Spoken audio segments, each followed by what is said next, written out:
बिस्मिल्लाहिर्रहमानिर्रहीम, अस्सलाम वालेकुम। इमरान खान आखिर किस मिट्टी का बना इंसान है? उसने फिर सबको हैरान कर डाला है।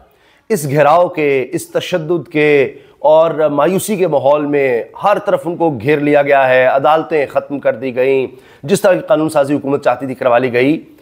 और उसमें जो वो बयानात दे रहा है, जो वकला और साफ़ियों से बात की है, वो सारा बयान सामने आ गया है। हैरान कुन है। कोई कह रहा है कि ये तो इमरान खान उल्टा अल्ट्रा प्रो मैक्स हो गया है, ये तो और ज़्यादा अग्रेसिव हो गया है, जबकि सोचा जा रहा था अब इसको दबा लेंगे। अब इसका इस तरह के ब्रेकिंग न्यूज़ आई कि इमरान खान से जो लोग मिलने गए उनको मुलाकात नहीं करने दी। इमरान खान की तहरीक इंसाफ की लीडरशिप वापस आ गई, इमरान खान से बगैर मिले। जब इस तरह के बयान होंगे तो यही होगा, कौन मिलने देगा? फिर पुलिस की भारी नफरी उल्टा बुला ली गई। लेकिन हुकूमत के लिए मुश्किलात इससे कम नहीं हो रही। वो समझते हैं हम इमरान खान को मुश्किल में डालेंगे, हमारी मुश्किलात हल हो जाएंगी। वो बढ़ रही हैं, बहुत बढ़ती चली जा रही हैं। इमरान खान ने तो कह दिया डोनाल्ड ट्रंप की भी जरूरत नहीं है, वो ये कह रहा।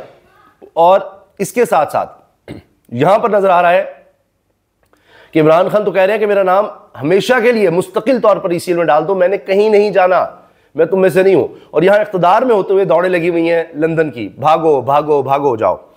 इसके अलावा खैबर पख्तूनख्वा हुकूमत की तरफ से बहुत बड़ा कदम उठा लिया गया है। अपनी नौयत का एक पहला मुकदमा नजर आ रहा है, उसकी भी हम बात करेंगे। पहले सुनिए, साबिक वज़ीर-ए-आज़म इमरान खान की अडयाला जेल में साफियों और वकला से गुफ्तगू।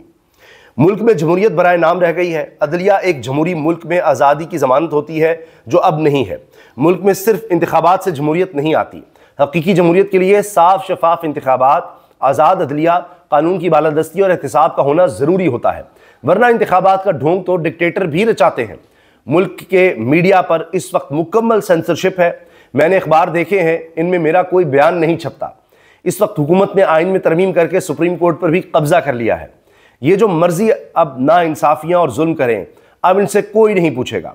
तहरीक इंसाफ जो मुल्क की सबसे बड़ी जमात है, इसको हराने के लिए काजी फाइज ईसा और चीफ इलेक्शन कमिश्नर ने इनके साथ मिलकर मैंडेट चोरी में इनकी मदद की। इन्होंने जो पाकिस्तान की अवाम के मैंडेट पर डाका मारा है, इसको बचाने के लिए इन्होंने ये सारी कानून साजी, इस गैर आइनी पार्लियामेंट, गैर आइनी सदर, गैर आइनी वज़ीर-ए-आज़म और इस फॉर्म 47 की पैदावार निज़ाम को इस्तेमाल करके आइनी तरामीम करवाई हैं। इस कानून साजी का मकसद सिर्फ पाकिस्तान के अवाम के हुकूक को सल्ब करना है। और इसके बाद जनाब इमरान खान ने कहा, आर्मी चीफ की मुद्दत मुलाजमत में तौसीफ़ फौज का अंदरूनी मामला तब होता अगर आर्मी चीफ न्यूट्रल होता। मौजूदा आर्मी चीफ इस नाजायज़ हुकूमत को तहफ़्फ़ुज़ फराहम कर रहा है। हुकूमत ने मैंडेट पर मारे गए डाके को तहफ़्फ़ुज़ देने के लिए आर्मी चीफ की मुद्दत मुलाजमत में तौसीफ़ की है। इस पर पार्लियामेंट में कानूनी बहस होनी चाहिए थी। ये इंतहाई अहम मामला था और इस पर कोई कानूनी बहस के बगैर कानून साजी कर दी गई। मैं अपनी सारी पार्टी बिलखुसूस क़यादत को यह पैगाम देता हूँ कि एहतजाजी तहरीक की तैयारी करें। एहतजाज की क़यादत तहरीक इंसाफ की जॉइंट लीडरशिप करेगी।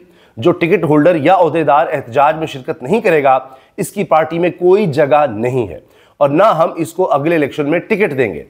मेरा अपनी कौम को यह पैगाम है कि अपने हुकूक और आज़ादी के लिए कुर्बानी देनी पड़ती है। आप सबको हकीकी आज़ादी और आज़ाद अदलिया के लिए खड़ा होना पड़ेगा।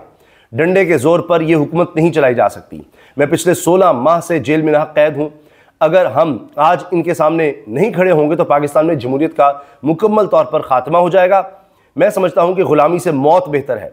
ये मुझे मिलिट्री कोर्ट्स में ले जाना चाहते हैं तो ले जाएं, मैं इसके लिए भी तैयार हूँ, लेकिन इनकी गुलामी कबूल नहीं करूँगा।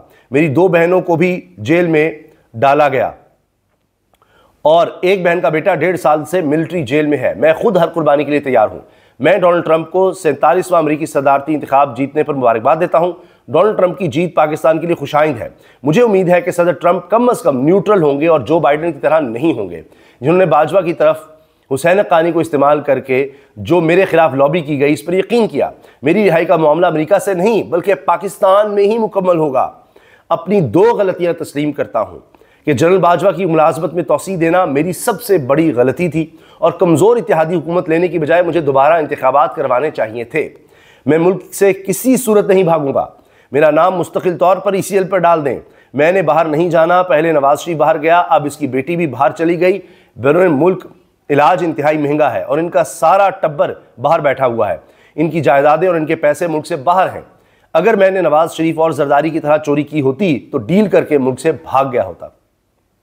बहरहाल जरदारी साहब वैसे ही मुल्क से बाहर हैं, दुबई में हैं। नवाज शरीफ साहब पहले ही यूरोप, बरतानिया, अमेरिका, अब कह रहे हैं जी यूरोप के दौरे पर जा रहे हैं, फिर उन्हें लंदन आना है। मरीम साहिबा सरकारी जहाज़ का इस्तेमाल करते हुए ज़ाती मुआलिज से इलाज के लिए, अपने चेकअप के लिए जिनीवा चली गई हैं। नवाज शरीफ वहाँ उनको ज्वाइन करेंगे, गालिबन 4 दिन वहाँ पर, फिर दोबारा लंदन, और लंदन में मौलाना फजल रहमान साहब पहुँच चुके हैं, काजी फाइज साहब पहले लंदन में हैं, अब लंदन ही लंदन हो रहा है, सारे लंदन पहुँच रहे हैं, यहाँ से जा रहे हैं, वहाँ पता नहीं क्या क्या मीटिंग होगी।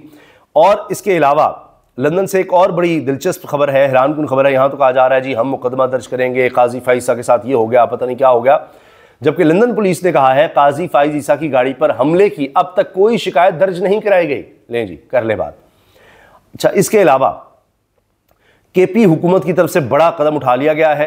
खैबर पख्तूनख्वा हुकूमत की इस्लामाबाद पुलिस के खिलाफ कार्रवाई की मंजूरी, और इसमें डिटेल ये है, केपी हाउस इस्लामाबाद में तोड़फोड़ का मामला, खैबर पख्तूनख्वा हुकूमत का आईजी इस्लामाबाद अली नासिर रिजवी समेत 600 एहलकारों के खिलाफ मुकदमा दर्ज करने का फैसला रिपोर्ट पेश होने के बाद किया गया। 1 करोड़ से ज्यादा नुकसान और वज़ीर आला समेत वुज़रा का कीमती सामान भी चोरी किया गया और सरकारी एहलकारों को गिरफ्तार भी किया गया था। अब उल्टा मुकदमा दर्ज हो रहा है, लेने के देने पड़ रहे हैं, और अब ये ज़ाहिर है सूबाई हुकूमत की तरफ से किया जा रहा है, काबिला की मंजूरी से किया जा रहा है, इसकी बहुत ज़्यादा अहमियत है।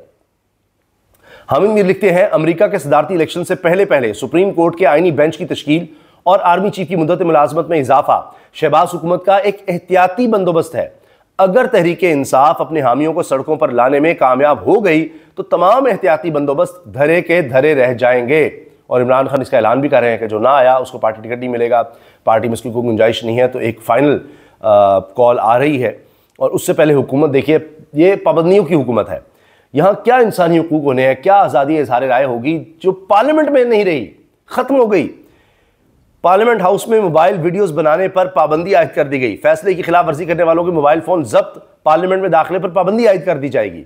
ये देखिए जी, तर्जुमान कौमी असम्बली कह रहे हैं, ये हाल हो गया है इस मुल्क में। तो क्या यहाँ पर आज़ादी होनी है? कौन आएगा इन्वेस्टमेंट के लिए जिसकी पार्लियामेंट तक आज़ाद नहीं है? वहाँ पर आज़ादी नहीं है तो बाकी तो मुल्क का छोड़ ही देना आप मामला।